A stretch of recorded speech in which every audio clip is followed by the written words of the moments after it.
My name is Cassidy Monroe, and I'm 22 years old. Right now, I'm sitting in the front row of my university graduation ceremony, wearing my cap and gown, clutching an envelope my father handed me just minutes ago. Inside are disownment papers with his signature. My father, his wife Victoria, and my half-siblings sit in the audience wearing expressions of pure disgust. My hands tremble as the dean begins calling names alphabetically. Then, something happens that nobody expected. The CEO of Hartwell Industries approaches the podium. Before we dive into what happened next, drop a comment telling me where you're watching from. If you've ever felt like you weren't enough for your own family, hit that like button because this story is for you. Subscribe and turn on notifications because what happens next will show you that sometimes the people who reject you are doing you the biggest favor. Now let me take you back to where this all started. The envelope in my hands feels like it weighs 1,000 pounds, but the real weight I've been carrying started 14 years ago when my mother died.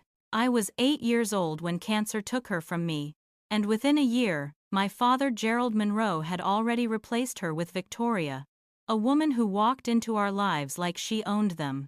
Victoria wasn't just wealthy, she came from old money, the kind of family that had portraits on walls and gazetted estates, and she brought 2 children with her from her previous marriage.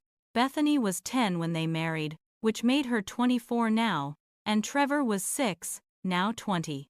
My father owned a mid-sized construction company, nothing spectacular, but Victoria's family had the kind of wealth that made his business look like a lemonade stand, and I think that's why he married her so fast after Mom died, not for love but for the financial security her family name provided. From the moment Victoria moved into what used to be my mother's house, I stopped being a daughter and became something closer to unpaid staff. At 9 years old, I was cooking breakfast for a family of 5 before school, scrubbing bathrooms on my hands and knees every Saturday while Bethany got her nails done, doing laundry for people who wouldn't even look at me during dinner. The verbal abuse started small. Little comments about how I held my fork wrong or how my laugh was too loud, but it grew into something darker and more deliberate. Victoria would look at me with this cold hatred and say things like, "You're just like your pathetic mother, weak and useless," or my personal favorite, "It should have been you instead of her." My father never defended me. Not once in 14 years. He would sit there reading his newspaper while his wife told his daughter she was a waste of space, and when I would look at him with tears in my eyes, he would just turn the page like I wasn't even there. When I turned 14, I made a decision that probably saved my life. I decided I was going to get out, and the only way out was through education. I threw myself into my schoolwork with an intensity that scared my teachers. Staying up until 2 in the morning studying after I finished all the housework Victoria assigned me. And by my junior year of high school, I had a 4.0 GPA and scholarship offers from 3 universities. I chose the state university because it offered a full academic scholarship, covering tuition and books, and I planned to study business administration because I wanted to prove to myself that I could build something from nothing, that I wasn't the worthless burden my family claimed I was. When I told my father about the scholarship, I actually thought he might be proud. Maybe for just one moment he would see me as something other than a reminder of the wife had erased. Instead, he looked at Victoria, and Victoria looked at me with that snake smile she had. And she said, "Community college is more your speed, Cassidy. Let's not aim for things we can't handle." My father nodded in agreement. And that was the end of the conversation. The scholarship didn't cover housing or food or any of the other expenses that come with being a college student, and my father made it very clear he wouldn't be contributing a single dollar beyond what the scholarship didn't cover. I moved into the cheapest dorm on campus, a building so old the windows didn't close properly, and the heating barely worked in winter, and I got 3 part-time jobs to survive. I waited tables at a diner from 6 to 11 p.m. on weeknights, pulling in maybe $30 in tips on a good night. I tutored calculus and English to freshmen for $15 an hour whenever I could book sessions. I worked the circulation desk at the campus library every Saturday and Sunday from opening until close, scanning books and reshelving returns until my feet ached. I lived on ramen noodles and whatever food I could sneak from the dining hall in my backpack, wore clothes from the Goodwill that never quite fit right, and studied in the library until they kicked me out at midnight because I couldn't afford to heat my dorm room. Despite working 60 hours a week on top of a full course load, I maintained a 3.9 GPA because failing wasn't an option. Proving them right wasn't an option, and I needed every scholarship dollar I could keep to survive another semester. But even when I stopped living under their roof, Victoria found ways to make sure I remembered I was still under her control. She would call me every Thursday night and demand I come home that weekend to deep clean their house, all 6,000 square feet of it. And when I said I had exams or work shifts, she would get this sweet venom in her voice and say, "Well, I'd hate to tell your father how ungrateful you're being, Cassidy, after everything we've sacrificed for you." The implied threat was always there, that my father would cut off even the birthday card and Christmas card acknowledgement. That was all I had left of our relationship, so I would drive the 2 hours home in my dying Honda Civic that ID bought for $800, clean their mansion from top to bottom while they went to brunch with Victoria's country club friends, and drive back to campus Sunday night with just enough time to sleep 3 hours before my Monday morning class. Bethany made sure to spill red wine on my textbooks whenever I left them on their kitchen counter, laughing as the pages soaked through and ruined chapters I needed for finals. Trevor, who went to a private college paid for entirely by Victoria's family trust, spread rumors at his campus that I was a charity case, that my scholarship was some diversity initiative for poor people, and those rumors somehow made it back to my school through mutual connections, following me like a stain I couldn't wash out. By my junior year, I stopped going home entirely. I told Victoria I had mandatory weekend labs, and when she called my bluff, I simply stopped answering her calls. My father responded by cutting off the minimal contact we'd maintained. No more birthday cards with $20 inside, no more awkward Christmas morning phone calls where he'd put me on speaker and the whole family would give obligatory holiday greetings before hanging up. For 2 years, I didn't hear from my family at all, and I told myself that was fine, that I was better off without people who saw me as an inconvenience. I built my own life with friends who actually cared about me, professors who saw my potential, and a future I was creating brick by brick with my own bleeding hands. I was so close to the finish line. Just one more semester until graduation. One more semester, until I could leave this college town and start my real life in a city where nobody knew the Cassidy Monroe, who scrubbed toilets and begged for love from people who had none to give. 5 days before my graduation ceremony, my phone rang with a number I'd deleted but still recognized by heart.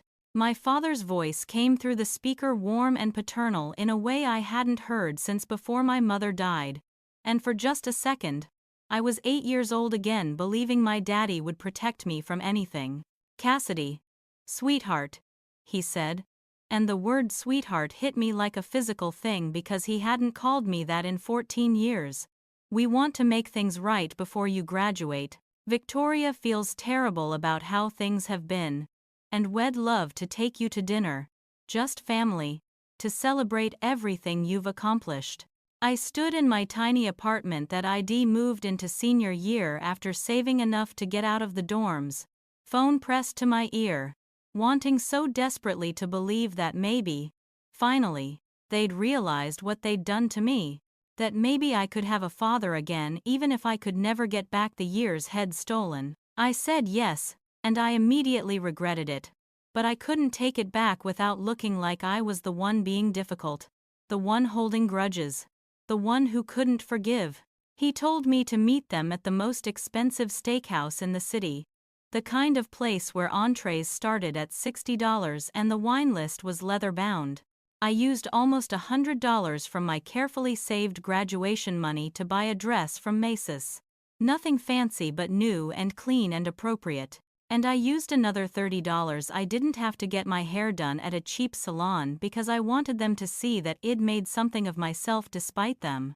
When I walked into that restaurant and saw the private dining room they'd reserved, my heart actually lifted with stupid, childish hope. The entire extended family was there. Victoria's parents who'd always looked at me like I was something they'd stepped in. Her brother and his wife and their perfect children, Bethany with her finance boyfriend who wore a Rolex, and Trevor with his girlfriend who had that sorority girl look that screamed money and connections. They'd seated me at the head of the table like I was the guest of honor. And my father stood up with a wine glass raised and said, "I want to propose a toast to my daughter Cassidy, who's graduating summa cum laude this weekend despite every obstacle life threw at her." Everyone raised their glasses, and I felt tears starting in my eyes because this was it. This was the moment I'd been waiting for my entire childhood. The moment my father finally saw me and was proud. Then his expression changed. The warmth draining out of his face and leaving behind something cold and satisfied. And he said, "Which is why this is the perfect time to cut you loose permanently."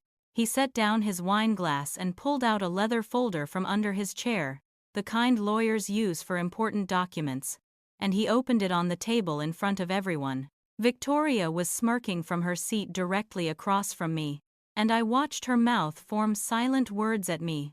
"Bye-bye, little burden." My father's voice got louder, performing now for the whole room, and probably the tables outside our private area, because he wasn't trying to be discreet. He announced that I was being formally and legally disowned from the Monroe family, that I'd been a financial and emotional burden since my mother died, as if my mother dying was something I'd done to him rather than something we'd both survived. He had papers, actual itemized papers that his lawyer must have spent hours fabricating, listing every meal I'd eaten under his roof, every ride he'd given me before I could drive, every Christmas present and birthday acknowledgement, calculating it all into a debt he claimed I owed. According to his fantasy accounting, I owed the family $87,000 for the privilege of being raised by people who hated me, for the honor of scrubbing their toilets, and being told I should have died instead of my mother. Bethany had her phone out filming the whole thing, making sure to get close-ups of my face as it crumbled, and I could see other diners at nearby tables pulling out their phones too, recording this private humiliation for public consumption later. Victoria's father, a man who'd made his money in real estate, and never let anyone forget it, leaned back in his chair, and said, "Should have done this years ago. Gerald, sometimes you have to cut out dead weight to move forward," and the whole table nodded in agreement like they were discussing trimming a hedge instead of destroying a person. Trevor added his contribution with, "Maybe now she'll learn some gratitude. Maybe now she'll understand what we sacrificed raising someone else's kid." And that phrase, "someone else's kid," hit me because I wasn't someone else's kid. I was my father's kid. I was half him whether he liked it or not. The document spelled everything out in legal language that I could barely process through my shock, stating that I had no inheritance rights to anything in the Monroe estate, that I was forbidden from using the Monroe name in any professional capacity, that I was effectively being erased from the family tree as if ID never existed. My father shoved the papers across the table at me with a pen and said, "Sign them now, Cassidy, or I'll sue you for every penny of that debt, and destroy any future you think you're building for yourself." I looked at those papers with my hands shaking so badly I couldn't have held the pen even if I wanted to. And somewhere deep inside me, underneath all the years of conditioning that told me to obey and apologize and make myself smaller, something finally broke in the right way instead of the wrong way. I stood up from that table, and I said in a voice that didn't sound like mine because it had too much strength in it, "I owe you nothing, I survived you. And that's more than you deserved from me." My father's face turned a color I'd never seen before, purple and swollen with rage that I'd dared to defy him in front of his new family and their witnesses. He grabbed the papers and threw them at me, and they scattered across the floor like the relationship they represented. And he said, "Fine. You want to play it this way, I'll bring them to your graduation ceremony and embarrass you there. Instead, I'll make sure everyone you know understands exactly what kind of ungrateful, selfish person you really are. As I turned to leave that private dining room, Victoria picked up her wine glass and tossed the contents at me, and I felt the cold liquid soak through my new dress that I couldn't afford to replace, through the careful hairstyling I'd paid for with grocery money, through every layer of hope I'd wrapped myself in. I sat in my car in that restaurant parking lot for 2 hours with the heater running, because it was all I had that felt like shelter, crying until I couldn't breathe, until my ribs hurt and my eyes swelled shut, and I'd used every napkin from my glove compartment. The dress was ruined, stained with wine that looked like blood in certain light, and I knew I'd have to wear my backup outfit to graduation now, an old blazer and skirt combination that didn't quite match but was all I had left. My phone buzzed with a text from Maya, my roommate and the closest thing I had to family, asking if I was okay, and I realized she must have been tracking the time and knew something had gone wrong. I drove back to our apartment and told her everything, and she held me while I cried again, and she said something I needed to hear. They're scared of you, Cass. People don't try this hard to destroy someone unless they're terrified of what that person might become. I didn't believe her then, sitting there in my wine-stained dress, feeling like I'd been broken into pieces.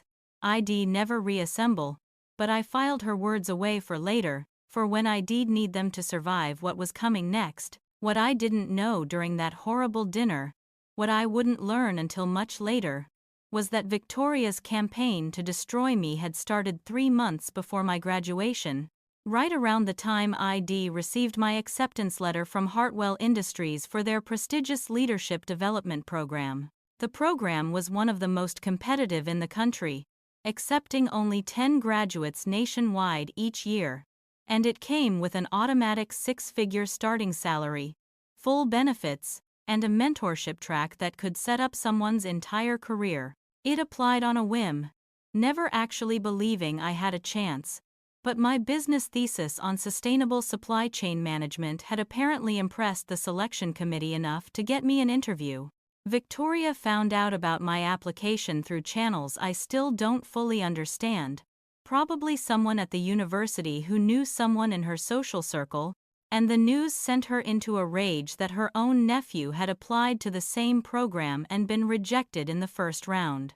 Victoria couldn't tolerate the idea that I, the burden she'd been trying to push down for years, might succeed in a space where her own bloodline had failed. Her nephew Preston was everything she valued. Ivy League education bought with family donations, internships secured through country club connections, a resume polished by every advantage money could provide, and had been rejected while I'd been invited to interview. That rejection wasn't about Preston's qualifications, or my qualifications. In Victoria's mind, it was a personal insult to her family's superiority, and I became the target of her need to restore what she saw as the natural order. She launched a 3-pronged attack designed to sabotage every aspect of my life, and she did it with the kind of calculated cruelty that only comes from someone who's been wealthy enough long enough to believe rules don't apply to them.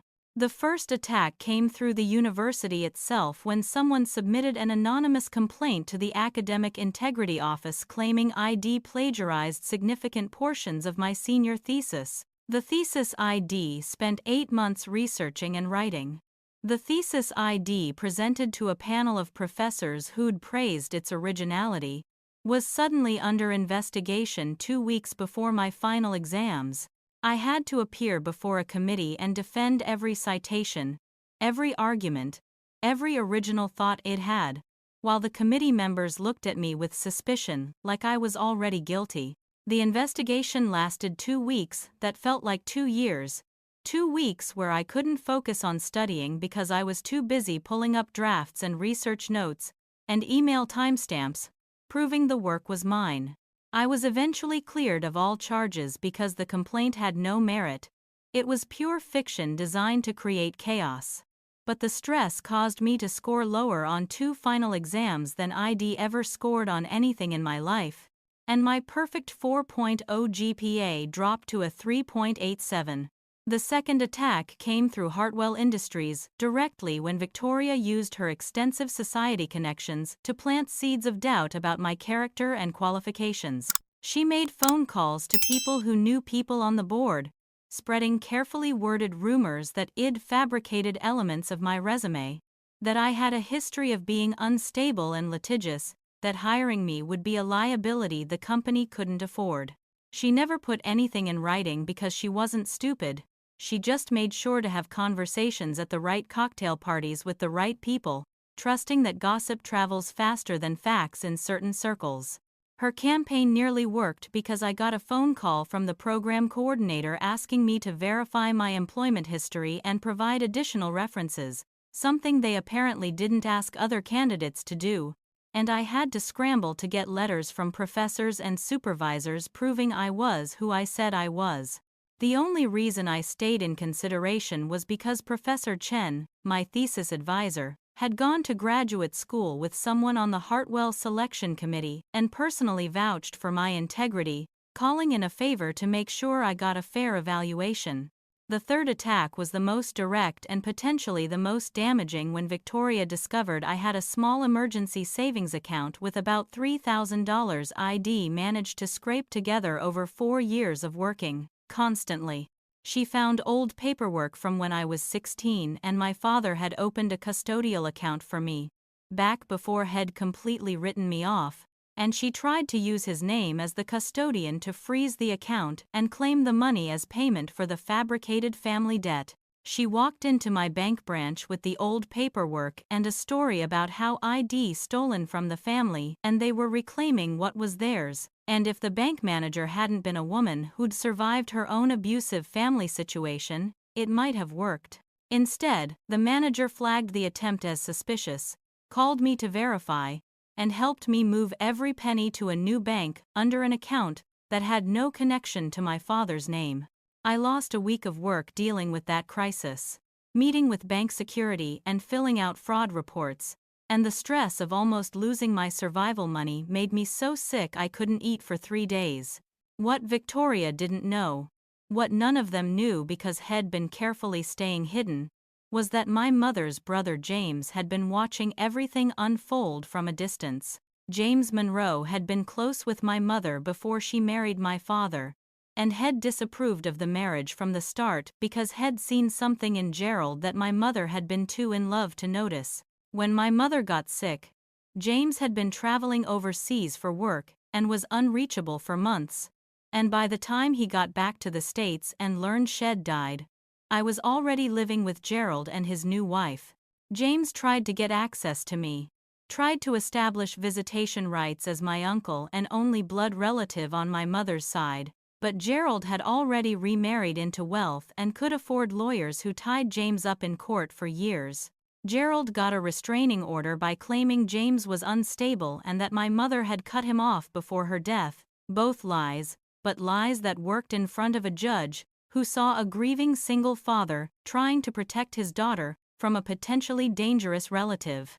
James had lost the legal battle to be part of my life, but had never stopped watching from whatever distance the restraining order required. He hired private investigators who sent him quarterly reports on my well-being, documented every instance of abuse they could observe from public spaces, photographed me walking to school in clothes that didn't fit and shoes with holes in the soles, recorded the times I came home from school and immediately started doing yard work or carrying in groceries, while Bethany and Trevor played in the pool. James had boxes of evidence spanning years, proof of neglect and abuse that had been collecting in case he ever got another chance to intervene legally. And when I got to college and moved out of Gerald's house, the restraining order technically expired. James had been planning his re-entry into my life carefully, waiting for the right moment when his presence would help, rather than cause more harm, and had been making moves behind the scenes I had no idea about. James Monroe was a tech investor who'd made his fortune early in the Silicon Valley boom, and then disappeared into private life, which meant he had both money and connections that operated in completely different circles from Victoria's old money society crowd. Had been friends with Marcus Hartwell for 20 years. Ever since Head provided seed funding for Hartwell's first company. And when he learned Id applied to the leadership program, Head called Marcus and asked him to make sure I got a fair evaluation despite any rumors that might be circulating.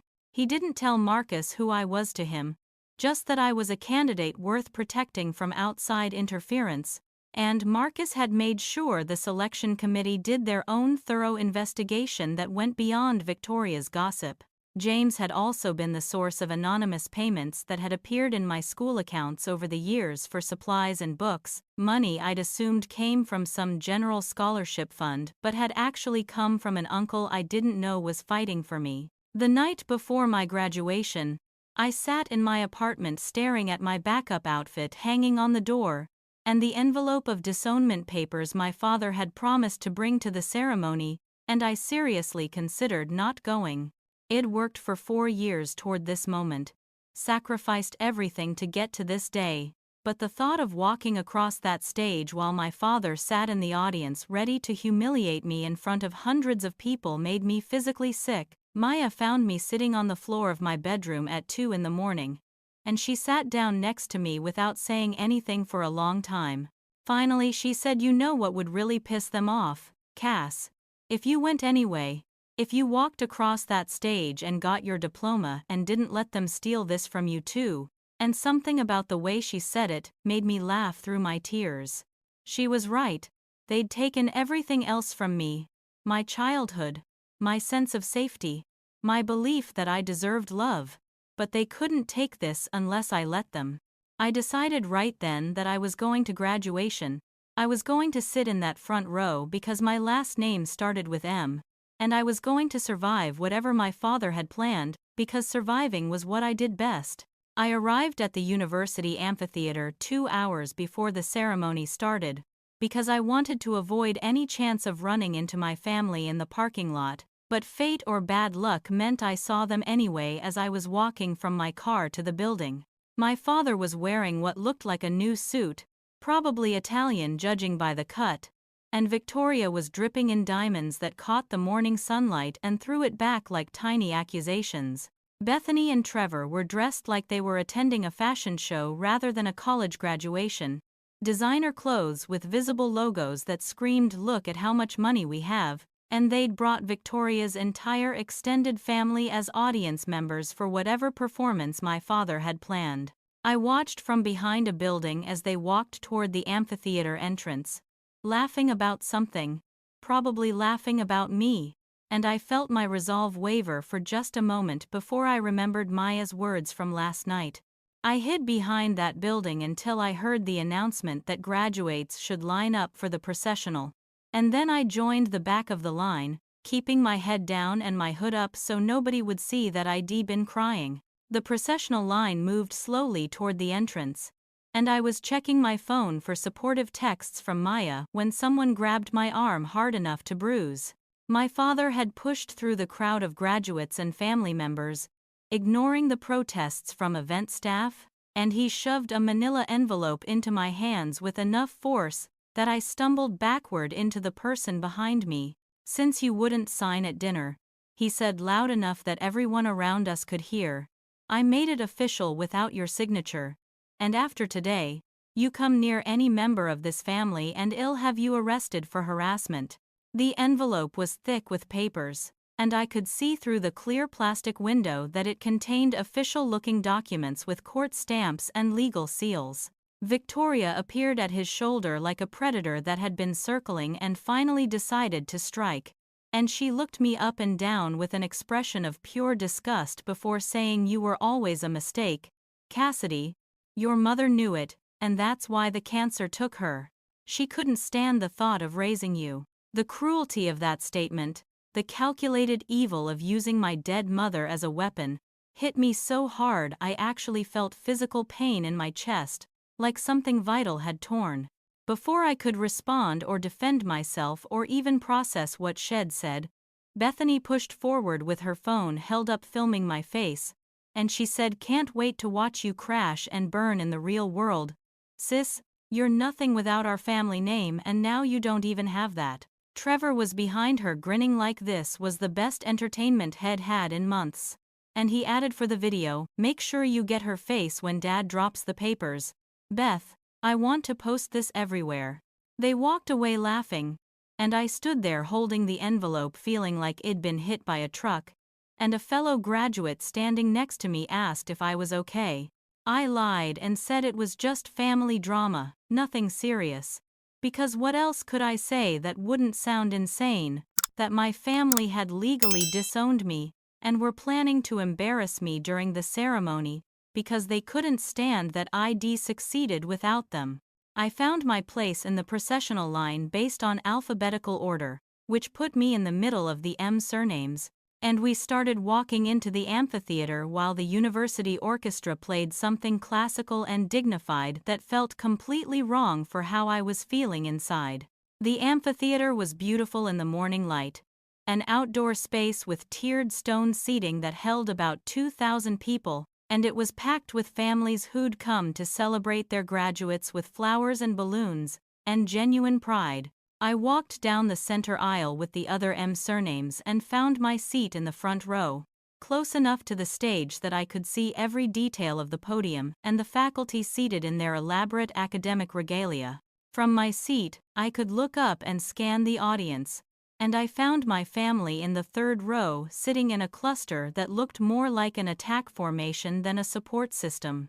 Victoria was pointing at me and whispering to the relatives surrounding her, and they were all staring at me with expressions ranging from curiosity to contempt. Trevor had his phone up and was actively recording me even though the ceremony hadn't started, and Bethany made an exaggerated throat-cutting gesture when she saw me looking. I forced myself to look away and stare straight ahead at the stage, focusing on my breathing because I felt like I might have a panic attack right there in front of everyone.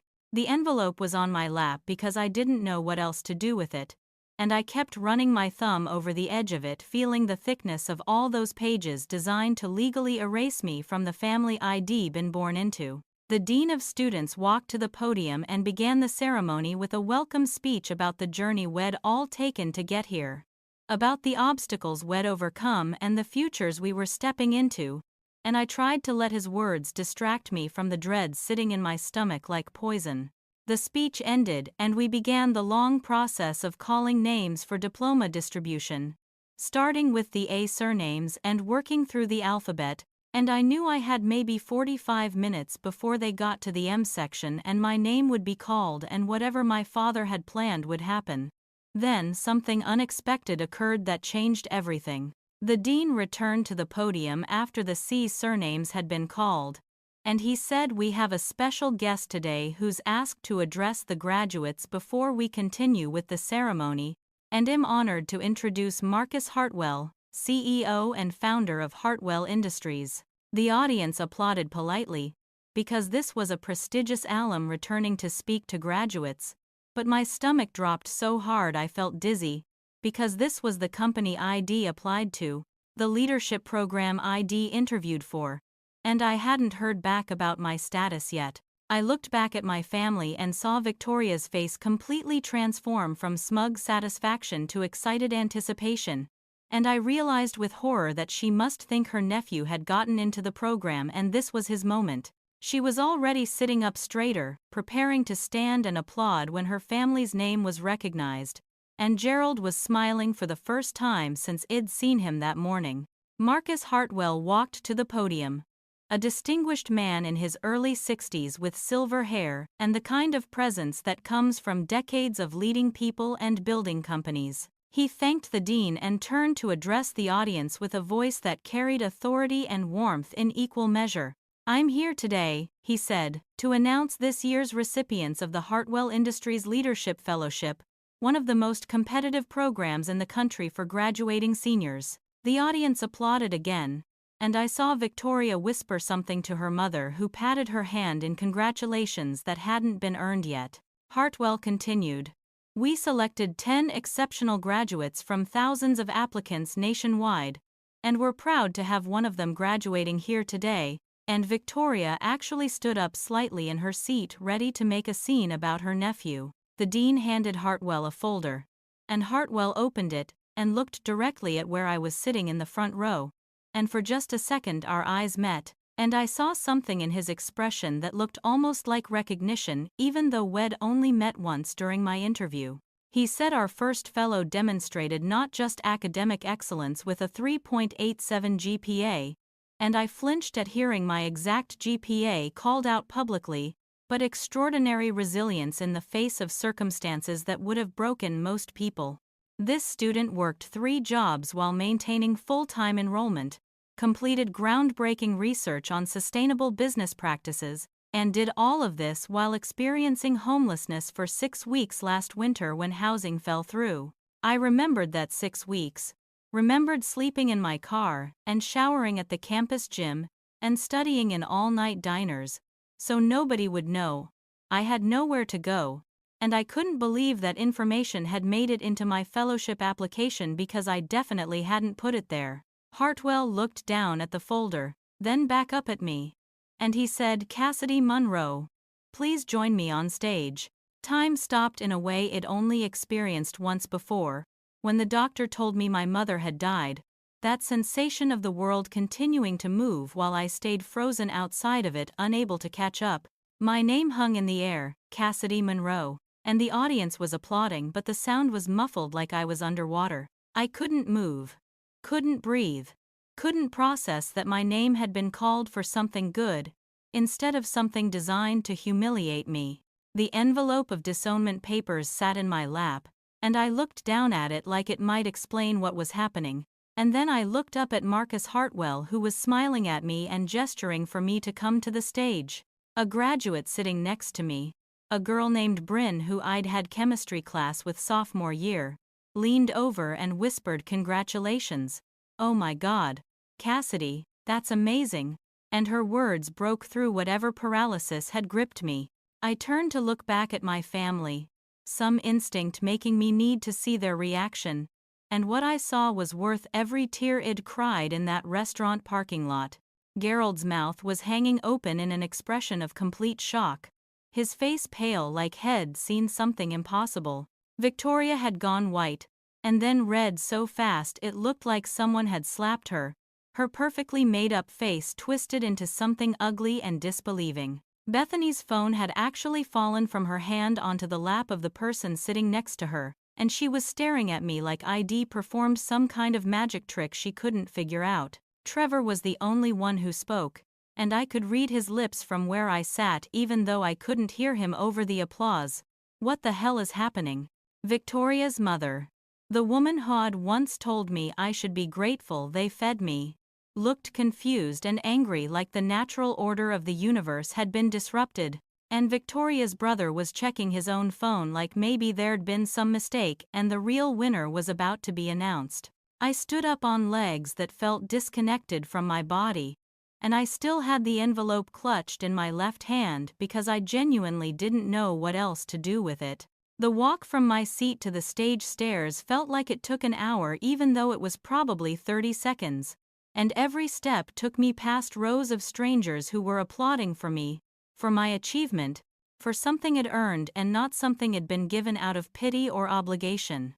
I passed the section where the faculty sat, and I saw Professor Chen, my thesis advisor, giving me a huge smile and a thumbs up, and that simple gesture made tears start in my eyes that I had to blink away fast. The stage stairs were right in front of me, and I looked up at them like they were a mountain I had to climb.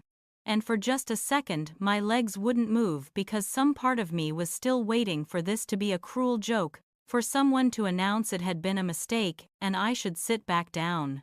Marcus Hartwell must have seen my hesitation because he walked from the podium to the top of the stairs and extended his hand down toward me. And he said in a voice meant just for me, "You earned this, Cassidy. Now come get it." His words gave me the strength to climb those stairs, and when I reached the top and took his hand, the applause got louder and I realized people were giving a standing ovation. I shook his hand, feeling the weight of this moment, this reversal, this proof that I'd survived and succeeded despite everything they'd done to stop me, and I managed to whisper thank you even though my voice was barely working. Hartwell held my hand for a moment longer than a normal handshake and said quietly, "Your Uncle James says hello," and then Head let go and walked me to the center of the stage before I could process what Head said or ask what it meant. He didn't just hand me the fellowship certificate and send me back to my seat like I'd assumed would happen. Instead, he kept me standing next to him and addressed the audience again. "I want to take a moment to explain why Cassidy was our unanimous first choice," he said, pulling out a different folder that looked more substantial than the first one. Victoria made a small strangled noise from the audience that carried in the outdoor acoustics, and I saw her grabbing at Gerald's arm like she needed him to make this stop. Hartwell opened the folder and began reading from what must have been my fellowship application file, though I didn't remember including half the details he mentioned. Cassidy maintained a 3.87 GPA while working an average of 60 hours per week at 3 separate jobs, he said, and gasps rippled through the audience because that workload was genuinely insane. She completed her senior thesis, a 147-page analysis of sustainable supply chain management that our board members have called one of the most innovative proposals they've seen from an undergraduate, while sleeping in her car for 6 weeks because her housing situation fell through, and she had no family support to fall back on. The audience noise changed from impressed to shocked to sympathetic, and I wanted to disappear because I hadn't wanted people to know about the car situation, about how low I'd fallen. But Hartwell kept reading. She volunteered 15 hours a week at a youth shelter tutoring disadvantaged kids despite barely having enough time for her own studies. She mentored 7 freshman business students through their first-year adjustment despite receiving no financial compensation. She donated blood every 8 weeks because she got $20 each time and gave that money to the campus food bank. And she did all of this. Hartwell's voice got harder here. While her own family provided exactly $0 in financial support and actively worked to sabotage her academic and professional success. He looked up from the folder and scanned the audience until his eyes found where Gerald and Victoria sat, and the spotlight operator, maybe reading his intention, actually swung a spotlight to illuminate them. "Are Gerald and Victoria Monroe here today?" Hartwell asked, and it wasn't really a question. The silence in the amphitheater was so complete I could hear birds singing in the trees beyond the seating area. Gerald slowly stood up because everyone around him was staring, and not standing would have been more conspicuous. And Victoria tried to pull him back down, but he was already visible. Hartwell's expression was controlled, but I could see anger underneath it like heat under ice. And he said, "Mr. Monroe, I believe you gave your daughter some papers this morning, before the ceremony started. Is that correct?" Gerald stammered something about private family business that nobody else needed to concern themselves with. But Hartwell cut him off. "You made it public business when you handed them to her in front of her classmates and threatened her within earshot of multiple witnesses, so let's continue this publicly." Victoria stood up next to Gerald, trying to smile like this was all some misunderstanding. And she started to say we're very proud of Cassidy's achievements, but Hartwell interrupted her too. "Don't lie to my face, Mrs. Monroe. I have documentation of every attempt you made to destroy your stepdaughter's opportunities, and unless you want me to read them all out loud, I suggest you stay standing and stay quiet so everyone can see exactly what kind of parents disown a child for succeeding." The tension in the amphitheater had shifted from celebratory to uncomfortable to riveted, the kind of collective attention that happens when people realize they're witnessing something dramatic and real instead of scripted. Marcus Hartwell held up the folder He'd been reading from, and I could see now that it was much thicker than any normal fellowship application file, stuffed with documents and printouts that suggested someone had been compiling evidence. "Cassidy," he said to me, while keeping his eyes on my family, "you don't know this yet, but starting 3 months ago our company received several anonymous complaints about you as a fellowship candidate." My stomach dropped because I'd never known about specific complaints, just that strange request for additional verification that I'd assumed was standard procedure. Someone contacted our board members through backdoor channels claiming you'd fabricated elements of your resume, that your academic credentials were suspicious, and that you had a history of instability and litigation that would make you a liability to hire. The audience murmured with confusion and interest, and I felt my face burning with shame even though I knew I hadn't done any of those things, because accusations stick to you even when they're lies. Hartwell continued. We take these kinds of allegations seriously, so we launched a thorough investigation that included digital forensics to trace where the complaints originated. He pulled out a printed page covered in what looked like technical data, IP addresses and email headers and timestamps. Every single complaint, every anonymous email, every whispered rumor to board members at social functions, they all traced back to the same source. He held up the page and pointed to a highlighted section. Victoria Monroe. These are your email addresses, your IP addresses, your phone records showing calls made to 3 different board members on dates coinciding with when those board members reported hearing concerns about Cassidy's character. Victoria's face went through several colors in rapid succession, white to red to purple, and she actually shouted, "That's a lie. You can't prove any of that. I've never even heard of your company." Hartwell's expression didn't change. He just pulled out another document. This is a sworn affidavit from your country club's concierge service confirming that you requested contact information for Hartwell Industries board members on February 14th of this year, claiming you were interested in making a donation to our corporate foundation. That was a lie. You never made a donation. You used that information to conduct a targeted harassment campaign against a 22-year-old girl whose only crime was achieving more with no advantages than your nephew achieved with every advantage. The mention of her nephew made Victoria's brother stand up looking furious, and he said, "Leave Preston out of this. He was rejected fairly." But Hartwell was already moving on to his next point.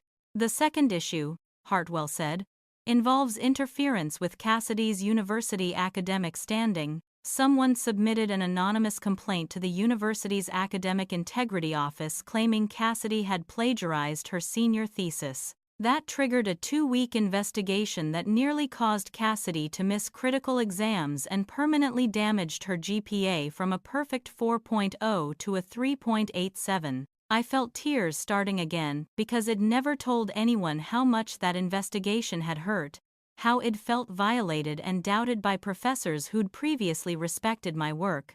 The university was reluctant to share details about who filed the complaint, Hartwell continued. But after we explained that this was part of an ongoing fraud investigation connected to our fellowship program, they provided us with the relevant data. He pulled out yet another document. The complaint was filed from Victoria Monroe's home computer on March 2nd at 10:23 p.m. And the email account used was a burner account created specifically for this purpose, but the recovery email linked to it was Victoria Monroe's personal email address. Bethany grabbed her mother's arm and hissed something that the microphone picked up as a whisper.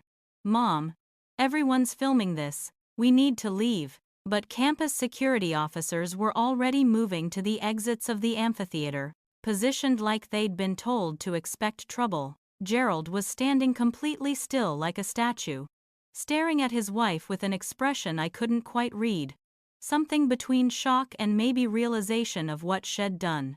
Trevor had his phone out and was frantically deleting videos, probably the ones He'd filmed of me that morning, like destroying evidence after the fact would somehow help. Victoria's extended family members were literally scooting away from her in their row of seats, putting physical distance between themselves and the woman being exposed as a fraud and an abuser. The kind of social abandonment that happens fast in wealthy circles when scandal hits. "The third and most serious issue," Hartwell said, and his voice had gone cold in a way that made me think he was genuinely angry and not just performing for effect, involves attempted theft. In April, someone attempted to freeze Cassidy's emergency savings account, claiming non-existent family debt and using old custodial account paperwork to gain access. If not for an alert bank manager who recognized the situation as potential domestic financial abuse, Victoria Monroe would have successfully stolen $3,000 from a young woman who'd saved that money dollar by dollar over 4 years of working herself half to death. That's not family drama. That's not a misunderstanding. That's attempted theft and financial abuse. And it's a crime. Victoria completely lost whatever composure she'd been clinging to and screamed. She doesn't deserve any of it. She's just his dead wife's spawn. She has no right to anything we've built. The words echoed across the amphitheater, and I watched hundreds of faces react with shock and disgust, because whatever sympathy anyone might have had for a parent's perspective disappeared when she called me spawn, like I was something inhuman. Gerald tried to grab her arm to shut her up, but she shook him off and kept going. Everything we did was to protect our real family from a leech who's been draining us since her pathetic mother died and left us with her problem. Bethany was crying now, not from sadness but from embarrassment, saying over and over, "We're ruined. This is going viral. We're completely ruined." Trevor had given up on his phone and was trying to physically crouch down in his seat to be less visible, as if that would help when multiple people were recording this entire scene. Victoria's mother stood up and announced loudly, "We knew nothing about any of this. We don't condone this behavior." And her brother added, "Victoria, what have you done to this family?" And just like that, the Monroe family closed ranks by pushing Victoria out of the circle, protecting themselves by claiming ignorance and shock. Campus police officers were moving up the amphitheater stairs toward where my family sat, and Victoria saw them coming and started shouting about how this was all a setup, how I must have manipulated everyone, how she was the real victim of false accusations. One of the officers reached her row and said, "Ma'am, we need you to come with us. We have questions about multiple reports of cyber harassment and attempted fraud." And Victoria actually tried to run, pushing past people in her row and heading for a side exit that was already blocked by another officer. The entire amphitheater watched as Victoria Monroe, wealthy socialite and pillar of her community, was detained by campus police while her husband stood frozen and her stepchildren tried to become invisible. Marcus Hartwell turned away from the scene and back to me, and his expression softened into something almost paternal. He held up the official fellowship certificate, a beautiful piece of heavy paper with gold lettering and the Hartwell Industries seal. "Cassidy Monroe," he said in a voice that carried across the shocked silence, "this fellowship comes with a starting salary of $137,000 annually, full health and retirement benefits, a housing stipend of $2,000 per month, and direct mentorship from myself and our executive team." The audience broke into applause again, people standing up to cheer, and I couldn't process any of it because it was too much happening too fast after years of too little. "But wait," Hartwell said, holding up one hand to quiet the applause, "there's more." He reached into his jacket pocket and pulled out an envelope, a different one from the envelope my father had given me, that I was still somehow clutching in my hand. "This is your signing bonus," he said, and handed me a check. I looked down at it with eyes that wouldn't focus properly through my tears, and I saw numbers that didn't make sense. $50,000. More money than I'd ever seen in one place in my entire life. The applause was deafening now. The whole amphitheater on their feet clapping and cheering. And I looked out at the crowd and saw my father's section, the Monroe section, sitting in ruins like a building that had collapsed while everyone else's kept standing. Victoria was being escorted out by police officers. Gerald was sitting back down with his head in his hands, and Bethany and Trevor were trying to figure out if they should follow their mother or pretend they didn't know her. I was still standing on that stage trying to process the check in my hand and the applause washing over me when I noticed another person climbing the stairs to the stage. Someone who hadn't been part of the graduation ceremony, faculty or administration. He was a distinguished man who looked to be in his late 50s with dark hair going silver at the temples. And there was something about his face that felt familiar in a way I couldn't place, Like seeing a photograph of yourself taken by someone else where you recognize the features but not the expression. Marcus Hartwell stepped back to give this man room at the microphone, and they exchanged what looked like a meaningful glance, some communication passing between them that suggested they'd planned this moment together. The man approached me first before turning to the microphone, and he said in a low voice meant only for me, "Hello, sweetheart. I'm so sorry I've been away so long." And the word sweetheart hit me in the chest, because only one person had ever called me that, my mother, when I was very small and she was still alive. He turned to face the audience and spoke into the microphone, and his voice was warm but shaking slightly with emotion. "Thank you, Marcus, my friend, for everything you've done to protect my niece." The word niece sent a shock through me so intense I actually swayed on my feet. And he must have sensed it because he put a steadying hand on my shoulder. "I'm James Monroe," he said to the audience. "And I'm Cassidy's uncle.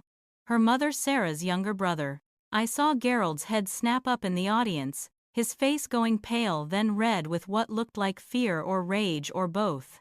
James continued speaking, addressing the crowd, but really speaking to me, telling a story I'd never heard before.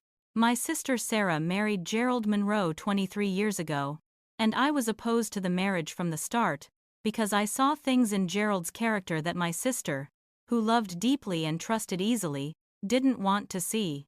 Sarah and I had a terrible fight about it, and we became estranged for several years because of my disapproval. And that's a regret I'll carry for the rest of my life, because those were years I could have spent with her. When Sarah got sick with the cancer that eventually took her," James said, and I could hear his voice breaking, "I was working overseas on a project that had me in places with no cell service, no reliable internet, completely cut off for months at a time. By the time I got back to the States and learned my sister had died, it had been 6 months since her funeral, and Cassidy was already living with Gerald and his new wife. I tried immediately to establish contact with my niece, to have some relationship with the only family I had left, but Gerald had already remarried into wealth and power, and he used that power to shut me out completely. He got a restraining order against me by claiming I was unstable and dangerous, that Sarah had cut me off before she died because I was a threat to her family's safety, lies that worked in front of a judge because Gerald could afford lawyers and I was too destroyed by grief to fight effectively. I was standing there on stage listening to this uncle I'd never known existed, and I couldn't speak or move or even breathe properly, because everything I'd believed about my life was being rewritten in real time. James pulled out a handkerchief from his pocket, old-fashioned and monogrammed, and handed it to me, while continuing to speak. "I spent years fighting in court for the right to see Cassidy, to be part of her life, but every attempt was blocked by lawyers and judges who believed Gerald's lies. Eventually, the restraining order was going to expire when Cassidy turned 18. But by then she was in college and Gerald had done such a thorough job of erasing me from her life that she didn't even know I existed. So I did the only thing I could do. I hired private investigators to monitor her well-being and document everything that was happening to her. And I've been watching from whatever distance the law required for 14 years. The audience was completely silent now. That particular quality of silence that happens when people are emotionally overwhelmed and processing something heavy. James pulled out his phone and held it up. "I have 14 years of investigator reports documenting every instance of neglect and abuse I could observe from public spaces. I have photographs of Cassidy walking to school in winter wearing shoes with holes in the soles while her step-siblings drove past her in new cars. I have records of her working 3 jobs while maintaining full-time course loads.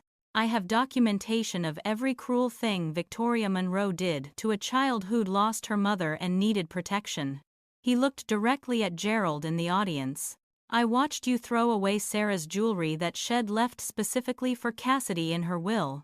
Watched you give your new wife my sister's engagement ring like Sarah had never existed. I saw you make a 9-year-old girl sleep in an unheated basement room while your stepchildren had bedrooms bigger than most apartments. I documented everything, Gerald. waiting for the day when I could use it to protect Cassidy. But I didn't just document, James continued. I also tried to help in ways that wouldn't trigger legal consequences. He looked at me now. Cassidy, do you remember getting anonymous scholarships for school supplies sometimes? Or finding unexpected payments in your university bursar account that covered fees you thought you'd have to skip? That was me, using intermediaries and shell organizations to get money to you without violating the restraining order or letting Gerald trace it back to me. When Victoria tried to sabotage your fellowship application, I called Marcus, my friend of 20 years who ID helped fund his first startup, and asked him to make sure you got a fair evaluation despite any rumors that might be circulating. I didn't tell him who you were to me at first, just that you were a candidate worth protecting, because I didn't want my involvement to complicate your chances. But after the investigation revealed Victoria's sabotage, I told Marcus everything. James pulled out a different folder now. This one even thicker than the ones Marcus Hartwell had been using. And there's something else Gerald has been hiding. Something I've been fighting to recover for 14 years.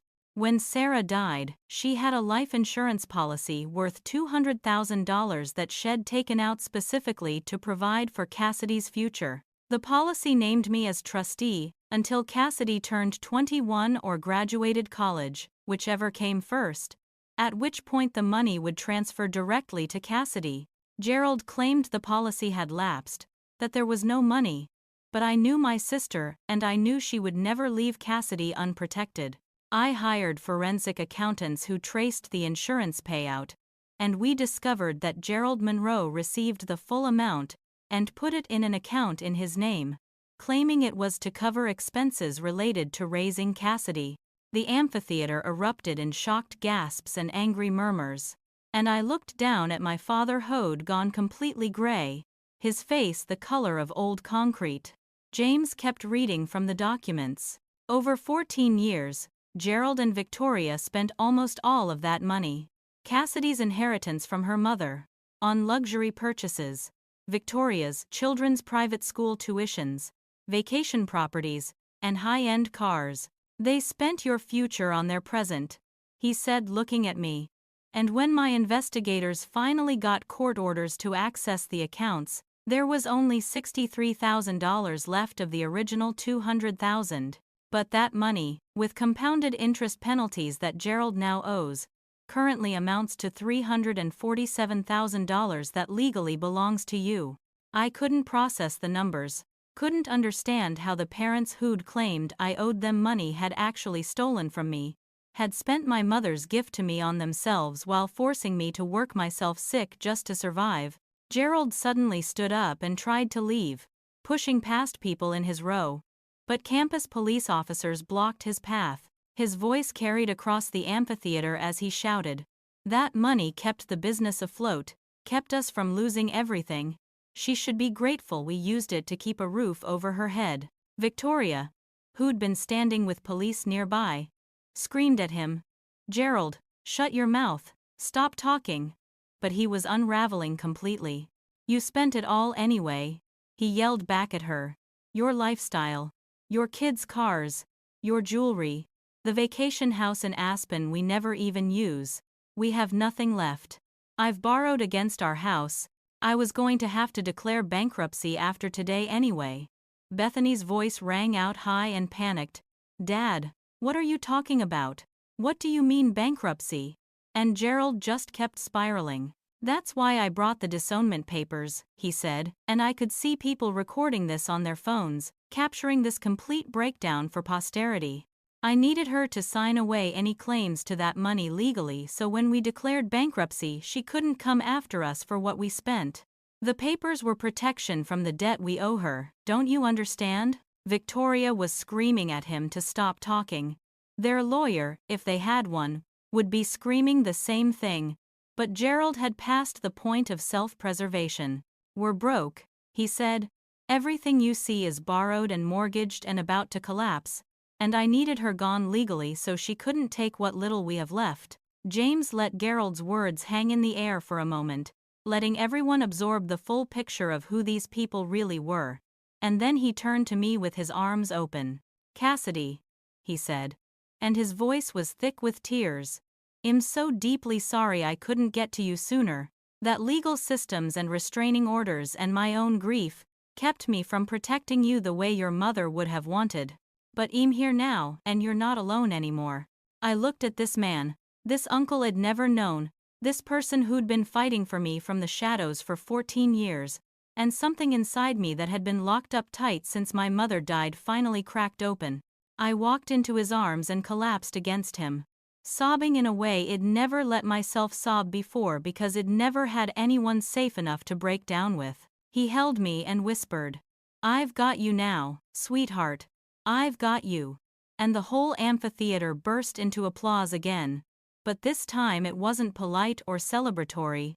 It was the sound of thousands of people witnessing something true and broken being put back together. James pulled back just enough to look at my face, and he said, "You're coming home with me, real home where you should have been all along. I have a guest house on my property that's been ready and waiting for you for 14 years. Or if you want your own place, I'll help you find it, whatever you need. I kept everything of your mother's, her jewelry, her photographs, her books, everything Gerald threw away or tried to destroy. I saved it all for you. Your mother loved you more than anything in this world, Cassidy. And she made sure to provide for you even after she was gone. And even though Gerald stole that provision, I'm going to make sure you get every penny back plus penalties plus interest." He handed me another envelope, and I opened it with shaking hands to find legal documents restoring my access to the trust fund, showing the full amount owed plus damages. "Your mother's gift to you," he said, "and Gerald Monroe will spend years paying back what he stole. I'll make sure of that." The graduation ceremony continued, but nobody was paying attention to the rest of the name-calling anymore. Every conversation in the amphitheater was about what had just happened on stage, and I could see people on their phones posting videos and updates to social media in real time. When my name was called again for my actual diploma, separate from the fellowship announcement, the applause was thunderous and sustained. People standing and cheering for several minutes while I walked across the stage to shake the dean's hand and accept the degree I'd nearly killed myself earning. Marcus Hartwell was still on stage, and he shook my hand again and said quietly, "You report Monday morning if you're ready, or take whatever time you need to process everything. Your position will be waiting." James stood in the faculty section watching me with such obvious pride that I started crying again. And when I returned to my seat, I realized I was still holding both envelopes, the disownment papers from my father and the check for $50,000 from my new job. After the ceremony officially ended and graduates were dismissed to find their families, I stood uncertain in the emptying amphitheater, not sure where to go or what to do next. James appeared at my side with Marcus Hartwell next to him, and Maya came running from wherever she'd been sitting in the M section, throwing her arms around me and crying and saying, "Holy shit, Cass, I knew they were terrible, but I didn't know it was that bad. Why didn't you tell me?"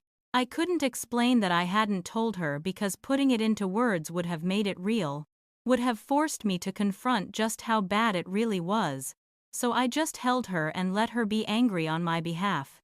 Campus police had escorted Victoria away in a security vehicle, and I learned later she was being held for questioning regarding the cyber harassment and attempted fraud charges.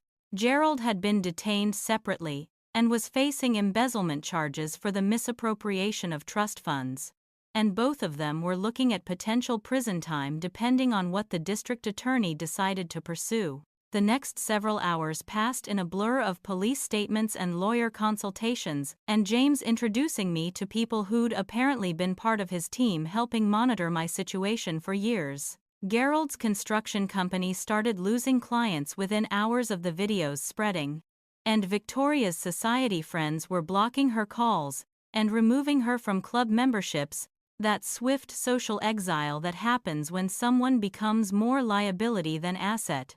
Bethany's influencer career imploded as sponsors dropped her and her follower count plummeted. people flooding her comments with screenshots from the ceremony and asking how she could have participated in treating her stepsister that way. Trevor's job offer from a financial firm was rescinded when the company's HR department saw his behavior in the videos, and both of them were forced to move back in together into a studio apartment because they couldn't afford their previous lifestyles. I felt a complicated mix of emotions watching my family's world collapse.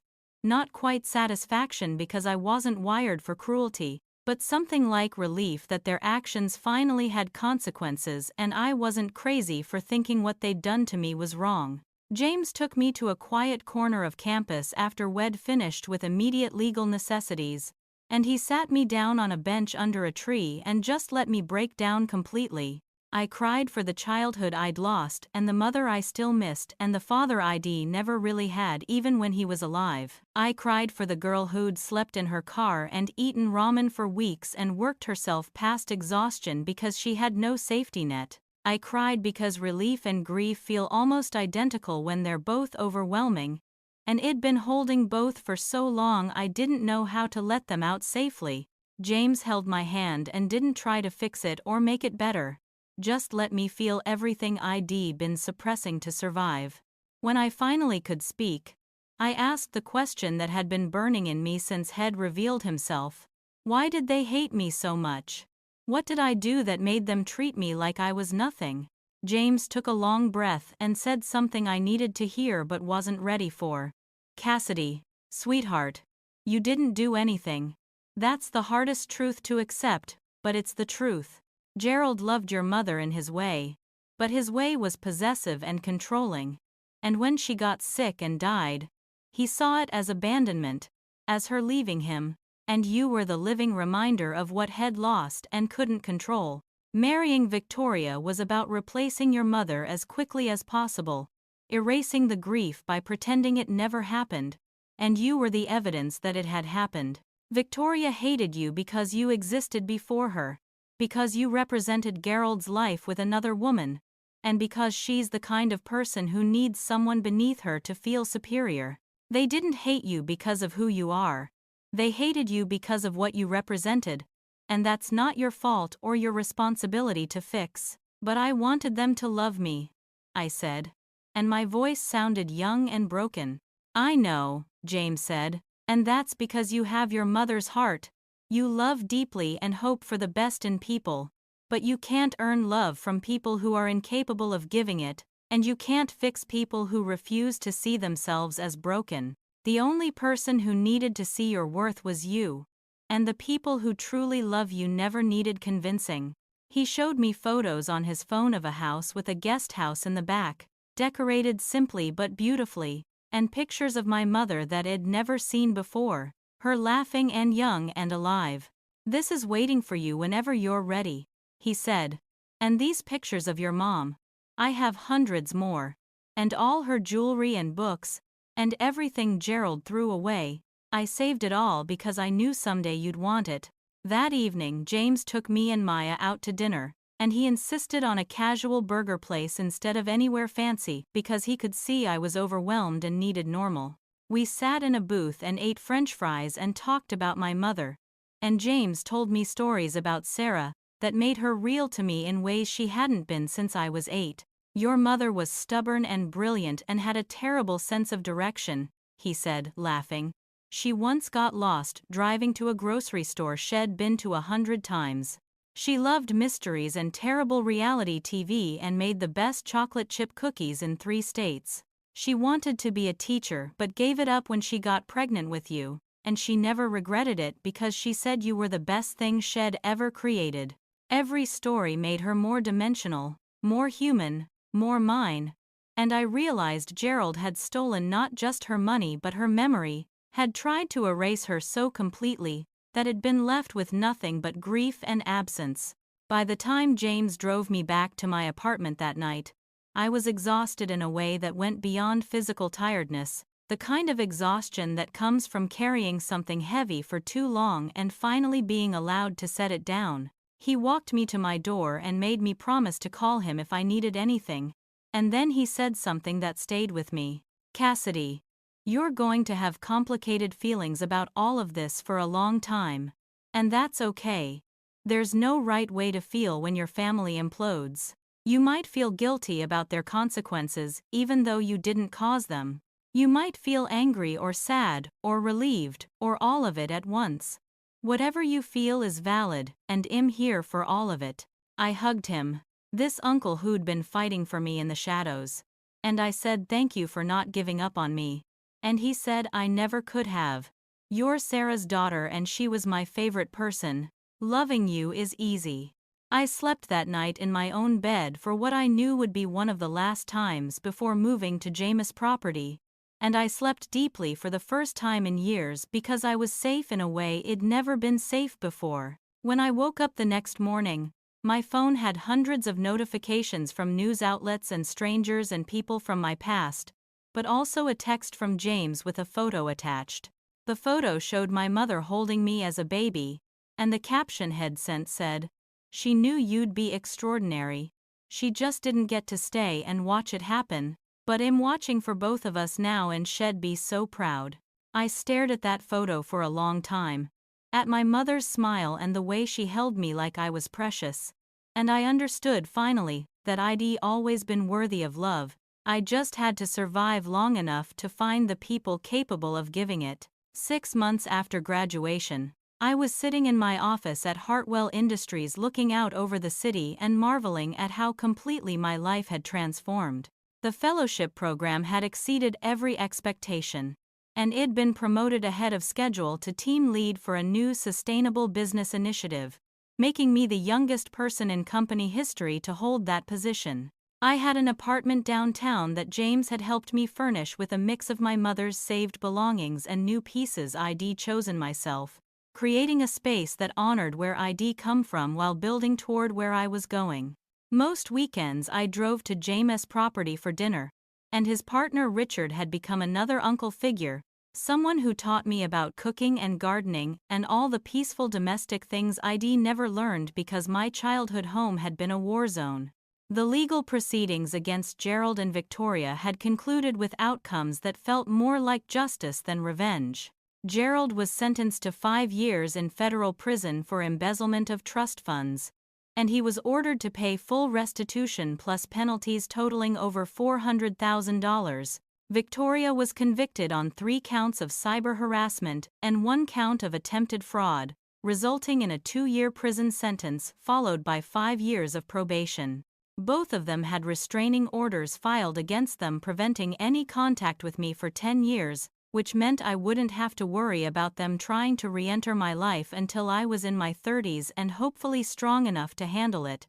Their house had been foreclosed on and their possessions auctioned to pay legal fees and restitution, and Bethany and Trevor were both working retail jobs while trying to rebuild lives without the financial cushion they'd always taken for granted. About 3 months after graduation, I received a letter from Bethany and Trevor, forwarded through Jameis' lawyer to avoid violating the restraining order. The letter was apologetic in tone but hollow in substance, acknowledging that what our parents did was wrong but focusing mostly on how difficult their lives had become and how they hoped I might be willing to help them financially now that I was doing well. I read it twice trying to find genuine remorse or understanding, but all I found was entitlement wearing an apology costume, the assumption that because I'd survived I should now become their safety net. James asked me what I wanted to do with the letter, and I said nothing. I want to do nothing. And Head smiled and said, "That's a perfectly valid choice. You don't owe them anything, not even forgiveness until you're ready to give it. And maybe you'll never be ready and that's okay too." I started seeing a therapist named Dr.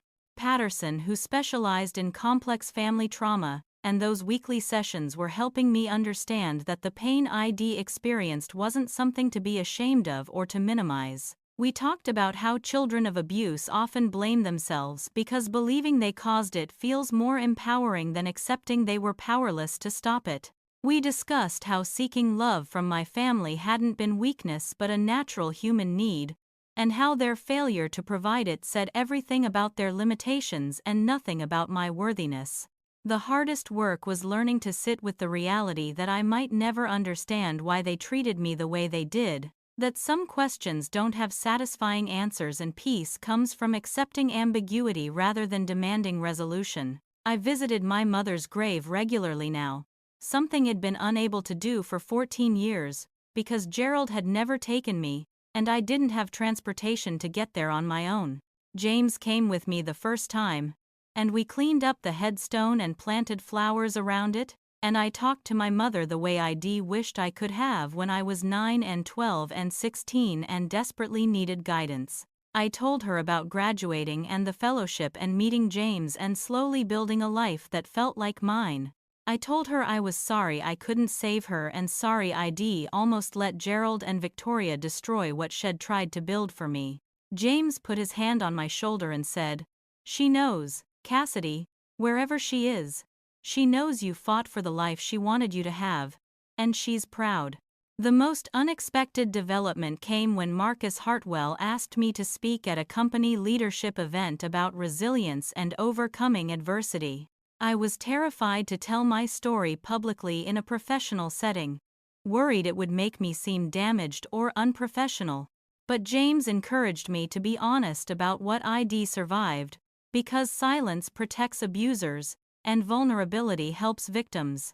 So I stood in front of 200 business leaders and told them about working 3 jobs while homeless, about family members who stole from me and tried to sabotage my success, about learning that your worth doesn't depend on other people's ability to recognize it. The response was overwhelming.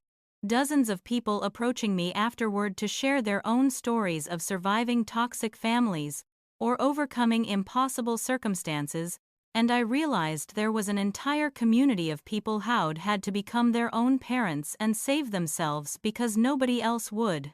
I used part of my signing bonus to start a scholarship fund called the Sarah Monroe Memorial Scholarship for students who demonstrated academic excellence while facing family abuse, homelessness, or lack of support systems. The first recipient was a young woman named Tasha from the foster care system who reminded me so much of my younger self it hurt to look at her. That combination of fierce determination and barely concealed terror that someone will notice you're struggling and decide you're not worth the trouble. I met with Tasha monthly to provide mentorship, helping her navigate college applications and financial aid and the emotional landmines of being surrounded by students who had parents and safety nets and couldn't understand what it meant to have neither. Watching her succeed felt like healing a wound I didn't know I still had, proving that the pain I'd experienced could be transformed into protection for someone else. James and Richard had become the family I'd never had.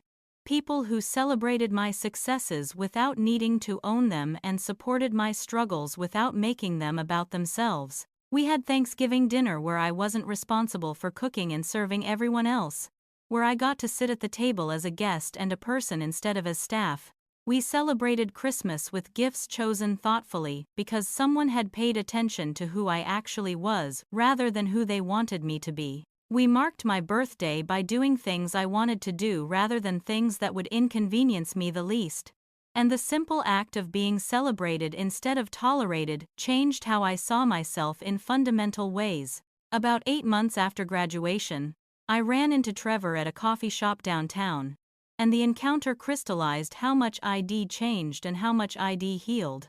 He looked defeated in a way that probably should have made me feel sympathy but mostly just made me tired. He approached my table and asked if we could talk, and I said we can talk here with people around but I'm not going anywhere private with you.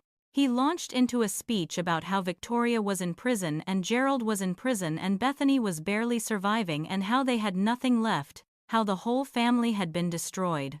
I waited for him to finish and then said, "I survived what your family did to me, and now you get to survive the consequences of what your family did to themselves." Trevor looked shocked, like he'd genuinely expected me to offer money or support or absolution, and he said, "We're family. Doesn't that mean anything to you?" And I finally had an answer that felt true. "We were never family," I said. "Family protects each other. Family shows up for each other. You were people I was forced to live with who treated me like I was disposable." And I don't owe disposable people anything. He tried to argue that he'd just been a kid following his parents' lead, that he hadn't understood how serious it was, but I cut him off. You were 6 years younger than Bethany and still old enough to choose kindness, and you chose cruelty because it was easier and more fun, I said, and now you get to live with that choice. I'm not going to rescue you from consequences that you earned. And I'm not going to feel guilty for having boundaries with people who hurt me. Trevor stood there for another moment like he was waiting for me to change my mind. And when I didn't, he walked away. And I felt powerful instead of guilty, like I'd finally internalized that saying no to people who'd harmed me wasn't cruelty, it was self-preservation.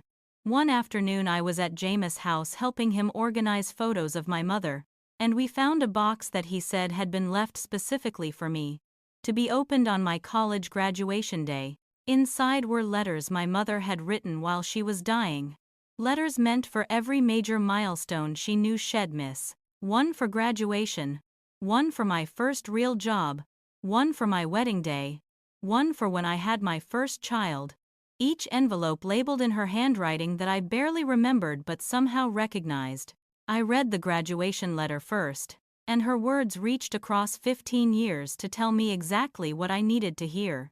I know your father will remarry, she wrote, and I hope with everything in me that she loves you like her own and that you have a beautiful childhood surrounded by people who cherish you. But if that's not what happened, if you're reading this and you've been hurt or lonely or felt unloved, I need you to know something crucial. You are worthy of love not because of what you do or how hard you work or how perfect you are, but simply because you exist. You are my greatest achievement, Cassidy. Not because of anything you accomplished, but because of who you are at your core. Kind and strong and endlessly brave. You are enough, sweetheart. You have always been enough.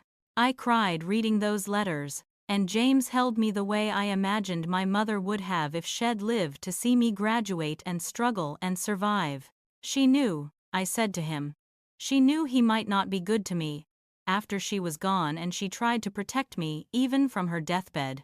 James nodded and said, Your mother was the smartest person I knew. She saw people clearly even when it hurt to see the truth. And she loved you enough to prepare you for possibilities she hoped you'd never face. I kept those letters in a safe at my apartment, reading them whenever I felt lost or uncertain, letting my mother's voice from the past guide me through a present she couldn't have imagined in its specifics, but had understood in its essence. The lesson that emerged from everything I'd survived wasn't simple or neat because real life never is. But it was true. I learned that you can't earn love from people who are fundamentally incapable of giving it. That their inability to love you says everything about their limitations and nothing about your value. I learned that sometimes the people who should protect you become the danger you need protection from. And recognizing that truth isn't betrayal, it's survival. I learned that family isn't defined by blood but by behavior, by who shows up when you're falling apart, and who stays to help you put the pieces back together. I learned that success achieved despite lack of support is more valuable than success built on privilege, because you know with absolute certainty that you earned every single piece of what you built. And I learned that the opinion that matters most is your own, that once you see your worth clearly, other people's blindness to it becomes irrelevant instead of devastating. I was asked to speak at my 1-year work anniversary about my journey, and I ended my speech with words that felt true in a way nothing had felt true during all those years of seeking validation from people who would never give it. If you're living through what I survived, I said, know this. Their treatment of you is not your truth. Their failure to love you is not your failure. You are not too much or not enough, or the problem that needs fixing. Sometimes the people who should protect you become the danger.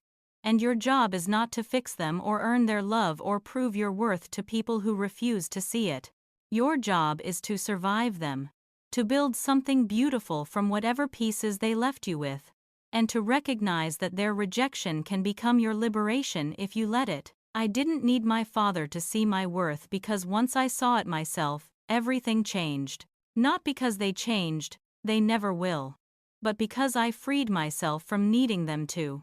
On the anniversary of my graduation, I went back to that amphitheater with James and Maya, and we sat in the spot where ID received the disownment papers and the fellowship announcement, where my old life had ended and my new life had begun. Maya asked me if I'd ever forgive my father and Victoria, and I thought about it honestly before answering. I don't know if I'll forgive them, I said, and I don't know if forgiveness is even the goal. Maybe the goal is just to reach a place where their actions don't have power over me anymore, where I can tell the story without feeling like I'm reliving the pain. James said, that was wisdom beyond my years. And I laughed, and said no, it's just wisdom that came from surviving beyond my years, from having to grow up faster than I should have because nobody was willing to let me be a child. We took photos in that amphitheater, the three of us smiling genuinely, and I thought about how a year ago I'd sat in this exact spot believing I was alone in the world, and now I was surrounded by people who'd chosen to love me without conditions or expectations or strings attached. The disownment papers my father had given me were framed on my office wall now, not as a shrine to pain but as a reminder of what had survived. Under the frame I'd attached a small plaque that read, "They tried to erase me. I became permanent instead." Colleagues sometimes asked about it, and I'd tell them a condensed version of the story, and almost always they'd share their own story of family dysfunction or overcoming odds, or learning to build chosen family when biological family failed. We're all walking around with invisible scars, I realized, all trying to heal from wounds that don't show on the surface, and the gift we can give each other is honesty about how hard it is and hope about what's possible on the other side. So if you're watching this and you've ever felt like you weren't enough for your own family, I want you to hear this clearly. You are enough. You have always been enough. And the people who couldn't see that are the ones with the vision problem, not you. Their rejection says everything about their capacity and nothing about your value. Survive them, outlive their expectations, build something beautiful from the pieces they tried to break, and know that chosen family is just as real as biological family, sometimes more real because it's based on love instead of obligation. Your worth isn't determined by people who refuse to see it, and once you truly understand that, you become unstoppable. Now I want to hear from you. Have you ever had to cut ties with toxic family members? Are you currently surviving a situation where the people who should love you are the ones hurting you most? Drop your story in the comments because I read every single one and your experience might be exactly what someone else needs to hear to know they're not alone. Smash that like button if this story resonated with you. Hit subscribe and turn on notifications because I share more stories about survival and healing every week, and share this video with someone who needs to know that their family's opinion of them isn't their truth. Thank you for listening to my story. Thank you for being part of this community of survivors and thrivers. And remember that your past doesn't define your future unless you let it. You survived 100% of your worst days so far, and that means you're stronger than anything trying to break you. I'm rooting for you. I believe in you. And I'm proof that you can build an extraordinary life from the ashes of a terrible beginning. Stay strong, stay hopeful, and I'll see you in the next one.